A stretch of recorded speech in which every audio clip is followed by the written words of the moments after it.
সরকার, এই অন্তর্বর্তীকালীন সরকার তাদের উৎসাহে বা আগ্রহে একটি নতুন দলের জন্ম হয়েছে, আর আরেকটি দলের প্রতি তাদের একটু বিশেষ দৃষ্টি আছে।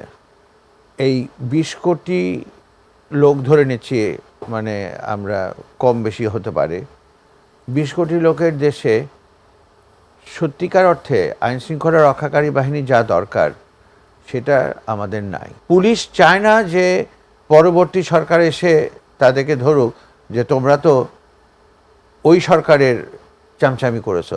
যে ঘটনাটি ঘটেছে, যেই দলীয়করণ হয়েছিল গত ১৫ বছর ১৭ বছরে, নির্বাচন শেষ না হওয়া পর্যন্ত কিছুই বলা যাবে না। তবে আলামত দেখে, পারিপার্শ্বিক অবস্থা দেখে তো আমরা কিছু জিনিস চিন্তা করতে পারি, কিছুটা অ্যাজিউম করতে পারি।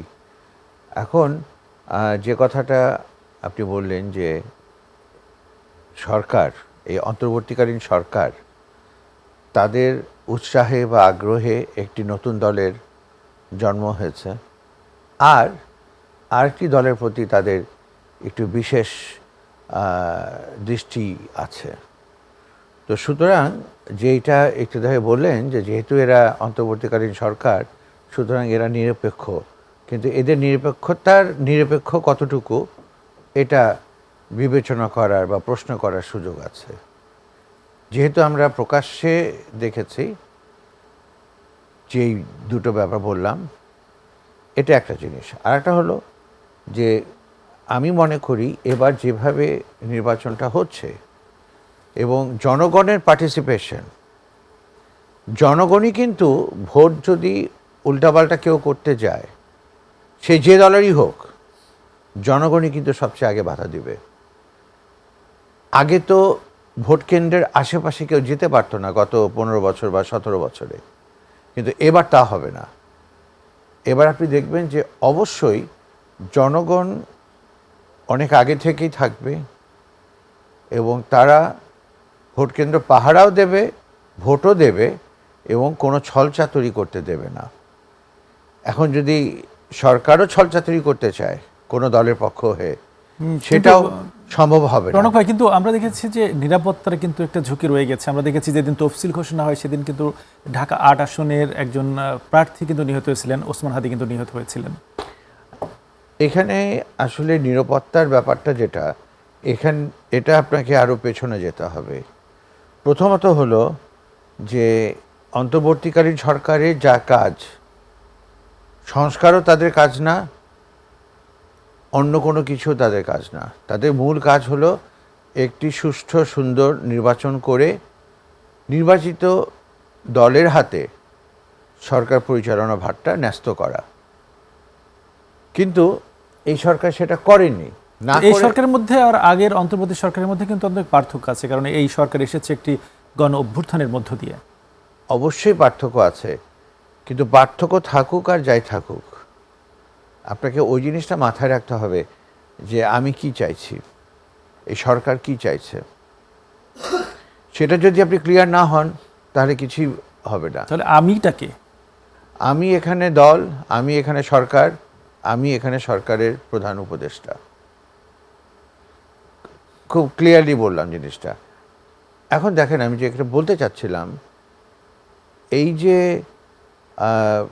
ইলেকশন হচ্ছে, সবাই পার্টিসিপেট করছে, তো সেখানে নিরাপত্তার সংখ্যাটা থাকবেই। এই ২০ কোটি লোক ধরে নিচ্ছি, মানে আমরা কম বেশি হতে পারে, ২০ কোটি লোকের দেশে সত্যিকার অর্থে আইনশৃঙ্খলা রক্ষাকারী বাহিনী যা দরকার সেটা আমাদের নাই। আমরা সেনাবাহিনীকে, বিজিবিকে, আমরা অভিযোগ দেখছি পুলিশ কিন্তু সেভাবে কিন্তু এখন আমি সে কথাটাই বলতে চাচ্ছিলাম।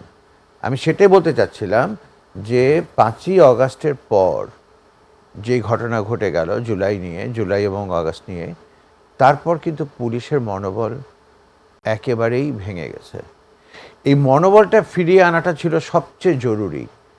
মনোবলটা ফিরিয়ে এনে তাদেরকে তাদের অবস্থানে, যদিও তারা ধোয়া তুলসী পাতা না, কিন্তু তাদের অবস্থানে বসানো দরকার ছিল। সেটি কিন্তু হয়নি, সবই ছেড়ে দিয়েছে। যে কারণে আপনি দেখেন যে পুলিশদের উপরে সাধারণ নাগরিকরা, ইভেন একটা মেয়ে বা একাধিক মেয়ে, যে ভাষায় তাদের সাথে কথা বলে, যে ভাষায় তাদেরকে গালিগালাজ করে, এটা কখনো এক্সপেক্ট করা যায় নাই। এখানে আপনি বলবেন তাহলে পুলিশ কেন নিশ্চুপ আছে? খুব সহজ কারণ, পুলিশ চায় না যে পরবর্তী সরকার এসে তাদেরকে ধরুক যে তোমরা তো ওই সরকারের চামচামি করেছো। যে ঘটনাটি ঘটেছে, যেই দলীয়করণ হয়েছিল গত 15 বছর 17 বছরে, সেই বদনামটা পুলিশ আর নিতে চাচ্ছে না। এখানে দরকার ছিল যে অনেক পুলিশ নিয়োগ করা, কারণ আমাদের অসংখ্য পুলিশ দরকার। আইন শৃঙ্খলার অবনতি হচ্ছে। জাজ রনক ভাই, আপনি একটা বাস্তবতা চিত্র তুলে ধরলেন, তো এই যদি নির্বাচনের দিনও থাকে তাহলে তখন পরিস্থিতি কিভাবে সামাল দিবে? ওই যে আপনাকে যেটা বললাম, তখন তো সামাল দিবে হলো সাধারণ জনগণ। আপনি ধরেন বিএনপি বলেন, জামাত বলেন, বা যে কোনো দল বলেন, এনসিপি দল বলেন, তারা কিন্তু প্রত্যেকটা ভোট কেন্দ্রে থাকবে। এবং আমরা মানে এই 17 বছর আগে যে ভোট হয়েছে, সেই ভোটে দেখেছি যে একটা স্কুল কেন্দ্রে ভোট, তার চারপাশে 8-10টা বুথ, পোলিং বুথ, সেখানে সব দলই আছে, ভেতরে সব দলেরই প্রতিনিধি থাকে। কিন্তু গত 15 বছরে আমরা সেটা আর পাইনি। এবার সেটা হবে। আর পুলিশকে, যেটা আমি বারবার বলতে চাচ্ছি, পুলিশকে তো দোষ দিয়ে লাভ নাই। পুলিশকে তো অথর্ব করে দিয়েছেন আপনারাই। আর তা নাহলে একটা ডিসিকে, আপনারা কারা? আপনারা মানে এখানে বললে তো সরাসরি একটা ভিন্ন জিনিস এসে যায়। ছাত্ররা, অন্তর্বর্তীকালীন সরকার, উপদেষ্টাদের কেউ কেউ এটা করেছে।